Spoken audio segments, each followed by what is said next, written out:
Roshan action చాలా బాగుంది. Fight scenes అయితే చాలా బాగున్నాయి. Is very good. స్టోరీ ఏమైనా కనెక్ట్ అయ్యింది? యా అంటే ఇది ట్రూ కదా, రజాకార్లో జరిగేది. It's true. అంటే మాలాంటి అంటే మాకు అవంతా తెలీదు, బట్ ఇది చూస్తే ఏంటి అంటే we learn something from this. So మూవీలో హైలైట్స్ అంటే ఏం చెప్తారు? ఫైట్స్, ఆ ఫుట్బాల్ ఫైట్స్, లాస్ట్ ఫైట్ చాలా బాగుంటుంది. హీరో లుకింగ్ ఎలా ఉంది? Hero looking is awesome. మాకు యాక్టర్ గా ఎలా పర్ఫార్మ్ చేశారు? He's good.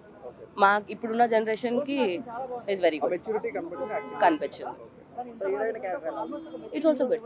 ఉంది కొంతసేపు ఉంది అనిపించింది, బట్ ఉన్నంతసేపు బాగానే ఉంది. ఓవరాల్ ఎంత రేటింగ్ ఇస్తారు? 5 if you ask me, 4 according to me. Champion అన్న నిజంగా ఒక ఛాంపియన్ సినిమా చూసిన ఫీలింగ్ అయితే వచ్చింది. అండ్ మెయిన్గా చెప్పుకోవాల్సింది రోషన్ గారు యాక్టింగ్ గురించి. యాక్టింగ్ నెక్స్ట్ లెవెల్లో చేశాడు. ఒక టాప్ టైర్ హీరోకి ఎలాంటి సీన్స్ అయితే పడ్డాయి, అలాంటి మంచి సీన్స్ పడ్డాయి. తన స్క్రీన్ ప్రెజెన్స్ కూడా నెక్స్ట్ లెవెల్లో ఉంది. అండ్ మెయిన్గా చెప్పుకోవాల్సింది మూవీ గురించి అయితే ప్రొడక్షన్ వాల్యూస్ అయినా లేదంటే యాక్షన్ బ్లాక్స్ అయినా సరే చాలా బాగా వర్కౌట్ అయినా. ఇంటర్వల్ ముందు వచ్చే యాక్షన్ బ్లాక్స్ అయినా, క్లైమాక్స్లో వచ్చే యాక్షన్ బ్లాక్స్ అయినా సరే మూవీలోనే హైలైట్ అని చెప్పుకోవచ్చు. అండ్ ఇంకొకటి ఫస్ట్ హాఫ్లో వచ్చే గిరగిరా సాంగ్ అయినా సరే ఇదైనా సరే చాలా బాగా వర్కౌట్ అయ్యాయి. కాకపోతే ఏంటంటే కొంచెం స్టోరీ ప్రెడిక్టబుల్ ఉండడం వల్ల అక్కడక్కడ కొంచెం ల్యాగ్ ఫీలింగ్ వచ్చింది. బట్ తన స్క్రీన్ ప్లేతో మాత్రం నెక్స్ట్ లెవెల్ అనిపించింది. ఓవరాల్గా మంచి మూవీ అని చెప్పుకోవచ్చు రోషన్ గారి కెరీర్లో అయితే.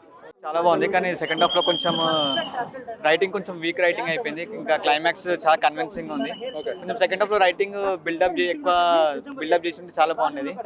చాలా కన్విన్సింగ్ ఉంది సెకండ్ హాఫ్ రైటింగ్, కానీ ఫస్ట్ హాఫ్ చాలా బాగుంది. అండ్ రోషన్కి అసలు చాలా బాగా చేశాడు. అంటే లాస్ట్ 2 మినిట్స్ పోల్చుకుంటే చాలా ఈ మూవీలో చాలా బాగుంది యాక్టింగ్. చాలా ఇంప్రూవ్ అయ్యాడు. అంటే స్టోరీ ఎలా ఉంది? కనెక్ట్ అవుతుందా కొంచెం? స్టోరీ కనెక్ట్ అవుతుంది, చాలా స్టోరీ బాగుంది. బట్ రైటింగ్ కొంచెం వీక్ ఉండడం వల్ల సెకండ్ హాఫ్ కొంచెం డిస్కనెక్ట్ అయిపోతాము.